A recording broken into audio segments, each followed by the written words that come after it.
سب سے پہلی چیز تو ہم سب اپنے اساتذہ سے اپنے سبقوں میں ہر کتاب شروع کرنے سے پہلے جو پڑھتے ہیں اس کا اہتمام کرنا ہے، وہ ہے اصلاح نیت۔ انما الاعمال بالنیات۔ ہماری نیت کیا ہونی چاہیے کہ ہم دین کے داعی اور مبلغ بنیں، اور اللہ ہمارے واسطے سے اس عالم کی ہدایت کے ذریعے کے طور پر اللہ ہمیں قبول فرما لیں، اور وہ ہماری آخرت کی نجات کا ذریعہ بن جائے۔ نہ دنیا کی شہرت مقصود ہو، نہ وجاہت مقصود ہو، نہ ناموری مقصود ہو، اور نہ ہی دولت کمانا مقصود ہو۔ یہ ساری باتیں آپ اپنے اپنے اساتذہ سے پڑھ چکے ہیں کہ جو علم دین کو دنیا کے لیے سیکھتا ہے وہ علم نہیں سیکھ رہا، وہ یوں سمجھیے کہ اپنے لیے جہنم کے انگارے تیار کر رہا ہے۔ تو سب سے پہلی بات تو یہ ہے کہ آپ نے اپنی نیتوں کو درست کریں کہ ہم جتنے دن یہاں ہیں، اور ویسے بھی جب بھی کوئی کام کرتے ہیں تو اس کا خیال کرتے ہیں۔ ہم نے 10 دن یہاں پر گزارنے ہیں۔ ایک تو اس کے نظام الاوقات کی ترتیب تھی جو ہمارے حضرت مفتی صاحب نے آپ سے تفصیل سے بیان فرما دیا ہے کہ ہم نے وہ 24 گھنٹے یہاں کیسے گزارنے ہیں، اسے اپنے ذہن میں رکھیں گے۔ اس میں کچھ باتیں میں اضافی آپ سے عرض کر دیتا ہوں۔ ایک تو یہ ہے کہ ہم یہاں جتنے ہوں گے اس علاقے کے لوگوں کے لیے بھی نمونہ ہوں گے، کہ ظاہر ہے محلے کے لوگ نماز پڑھنے کے لیے آتے ہیں یا کوئی دوست آتے ہیں، تو ایسا نہ ہو کہ ادھر جماعت ہو رہی ہو اور ہم کمروں میں بیٹھے ہوئے باتیں کر رہے ہیں۔ یہاں نماز ہو رہی ہے اور ہم ابھی وضو کی جگہ پر ہیں، جو محلے والے ہیں وہ یہاں پہلی صف میں کھڑے ہیں، اور ہم جو مسجد اور مدرسے میں رہتے ہیں وہ آخری صف میں کھڑے ہیں۔ تو اس کا ہمیں خاص طور پر خیال کرنا ہے۔ نماز کے اوقات میں اس کی بڑی پابندی کرنی ہے کہ جو ہی نماز ہو تمام معاملات کو چھوڑ چھاڑ کے فوراً مسجد میں آ جانا چاہیے، تاکہ ہمیں دیکھ کر وہ لوگ سبق سمجھیں کہ یار یہ کتنے اچھے لوگ ہیں، کتنی پابندی کرنے والے ہیں۔ حضرت تھانوی کا ایک قول ہے، وہ فرمایا کرتے تھے کہ یہ ریاکاری اور دکھلاوا نہیں ہوتا، اگر اپنی نیت یہ کر لو کہ میں یہ اس لیے کام کر رہا ہوں تاکہ کوئی بدگمان نہ ہو مجھ سے، اور بدگمانی کی وجہ سے گناہ گار نہ بنے۔ یعنی اس لیے میں مسجد میں جلدی جا رہا ہوں کہ لوگ یہ نہ کہیں کہ یہ نماز نہیں پڑھتا یا کوتاہی کرتا ہے یا دیر سے آتا ہے۔ تو اس نیت سے بھی آپ کو اجر ملے گا، اس لیے کہ آپ نے کسی مسلمان کو بدگمانی سے بچایا ہے۔ ظاہراً یہ ریاکاری کا انداز ہے کہ بھی میں جلدی جا کے بیٹھوں تاکہ کوئی مجھے دیکھے تو پتہ چلے کہ یہ مسجد میں بیٹھا ہے۔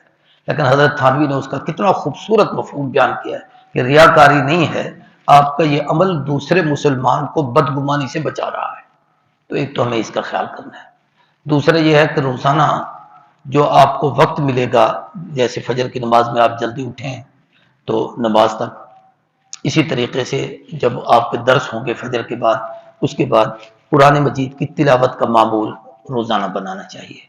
ہمارے حضرت میاں مسعود احمد صاحب دین پوری عام طور پر فرمایا کرتے ہیں کہ ہمارے مدارس میں تو قرآن کی تلاوت ہوتی ہے کہ جو بچے قرآن پڑھتے ہیں وہ سارا دن پڑھتے رہتے ہیں، لیکن ہم مولوی کتنا پڑھتے ہیں؟ جو درس گاہوں میں پڑھنے پڑھانے والے ہیں، ہماری بھی عادت ہے قرآن پڑھنے کی یا نہیں ہے؟ اگر نہیں ہے تو ہمیں غور و فکر کرنا چاہیے۔ تو اس پر بھی خاص طور پر خیال کہ کم از کم اپنی تلاوت کا اہتمام کریں۔ جو حفاظ حضرات ہیں وہ زیادہ نہیں تو ایک پارہ تو آرام سے 15-20 منٹ کی بات ہے آدمی پڑھ سکتا ہے۔ ناظرے والے حضرات بھی اس کا اہتمام فرمایا کریں گے، اور یہ اپنی تلاوت روزانہ کرنی ہے۔ تیسرا کام جو آپ کے ذمہ بہت مختصر سا ہے اور بڑا اہم ہے، وہ یہ ہے کہ اپنی ہر چیز کی حفاظت آپ نے کرنی ہے۔ مثلا رات ایک ساتھی کا موبائل گم ہوا ہے، اگرچہ پھر مل گیا، اللہ بہتر جانتا ہے وہ کیسے ملا، یا یہ ہے کہ جو آپ کے محافظ ہیں نا یہاں پر، یہ نگران دیکھ رہے ہیں اوپر، تو میں کہتا ہوں کہ ہمیں اللہ کا اتنا ڈر نہیں جتنا ان کیمروں کا ہوتا ہے۔ یعنی ہم موبائل پہ پتہ نہیں کیا دیکھ رہے ہیں، لیکن کوئی بچہ آ جائے تو فوراً یوں کر لیتے ہیں تاکہ وہ یہ نہ کہے کہ جو مولوی تقریر کر رہا تھا وہ تو یہ دیکھ رہا تھا۔ تو ہمیں اس بچے کا ڈر ہے، اللہ کا ڈر نہیں ہے۔ یہاں پر بھی یہی ہے، یہ جو کہتے ہیں نا کہ برطانیہ اور امریکہ میں فاروقی نظام قائم ہے، وہ ان کیمروں کی وجہ سے ہے کہ وہاں ہر جگہ پر کیمرہ ہے تو ہر مجرم فوراً پکڑا جاتا ہے۔ ہم برطانیہ میں رہتے تھے تو وہاں تقریباً جلسوں کے حوالے سے ایک سال میں گیا ہوا تھا، کہ ایک وضو خانے پہ ہم نے دیکھا کہ ایک ہی جگہ پر ایک گھڑی کوئی 8-10 دن رکھی گئی، اسے کسی نے نہیں اٹھایا۔ پھر ان لوگوں نے اٹھا کر پھر مسجد کے جو ممبر تھا اس کے اوپر رکھ دی، پھر کئی دن وہاں رکھی رہی، اس کا کوئی مالک نہیں بنا۔ اس کو اٹھایا کیوں نہیں گیا؟ کیمرے لگے ہوئے تھے۔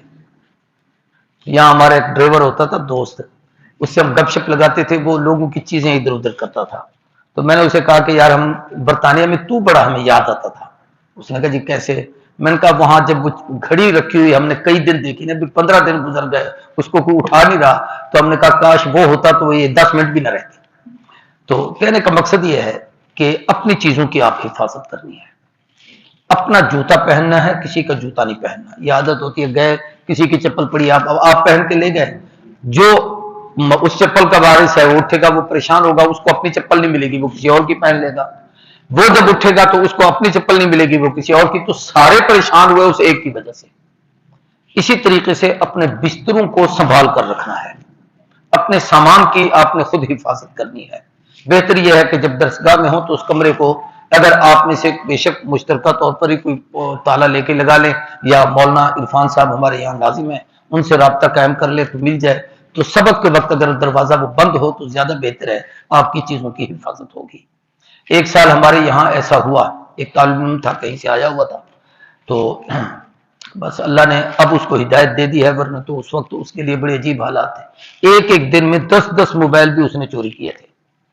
تو اس لیے اس کا حفاظت کا نظام آپ نے خود کرنا ہے، کسی اور نے نہیں کرنا۔ ایک بات آپ سے یہ کہنی ہے کہ ہم یہاں جتنے بیٹھے ہیں اس میں کوئی شک نہیں کہ ہم سیکھنے کے لیے آئے ہیں، ہمیں اپنے بزرگوں سے، اپنے اساتذہ سے، اپنے مشائخ سے بے پناہ محبت ہے، جو جس سے تعلق رکھتا ہے اس سے محبت بھی کرتا ہے، لیکن یہاں پر مدرسے میں آپ کو ان کے حوالے سے کوئی اختلافی بات کہنے کا حق نہیں ہوگا۔ میں اس کی ایک سادہ سی مثال دیتا ہوں۔ ایک شخص مولانا فضل الرحمان صاحب سے محبت کرتا ہے، ویسے ہم سب کرتے ہیں۔ ایک آدمی مولانا سمیع الحق کے بیٹے سے محبت کرتا ہے، ہم سب ان سے کرتے ہیں۔ ایک آدمی مولانا احمد لدھیانوی سے محبت کرتا ہے، ہم سارے کے سارے کرتے ہیں۔ لیکن ان کا اگر کوئی اختلاف آپس میں ہے تو وہ بڑے لوگ ہیں، اس پر ہمیں مدرسے میں بحث کی اجازت نہیں ہے کہ کوئی کہے نہیں انہیں ٹھیک کیا ہے، وہ کوئی کہے نہیں مولوی صاحب نے یوں غلط کیا ہے، جی یہ اچھا ہوا ہے، وہ خود ہار گیا ہے تو اس کے بیٹے بھی ہار گئے تو اس کا فلاں بھی۔ اس پر کسی کو کوئی بحث کرنے کی اجازت نہیں، اس لیے کہ ہم یہاں اس کام کے لیے آئے نہیں ہیں، یہ آپ نے خیال کرنا، بالکل کسی قسم کی۔ ایک بات۔ دوسرا، آپس کے جو مسائل ہیں جن پر ہمارے بڑے حضرات اپنی ایک رائے رکھتے ہیں، ان مسائل میں بھی آپ کو بحث کرنے کی اجازت نہیں ہوگی۔ ہم نے یہاں آپ کو صرف زبان دینی ہے کہ آپ نے سٹیج پہ کھڑا کیسے ہونا ہے، بولنا کیسے ہے، معافی ضمیر ظاہر کیسے کرنا ہے، گفتگو کیسے کرنی ہے، آپ کے پاس دلیل کی قوت کیسی ہونی چاہیے۔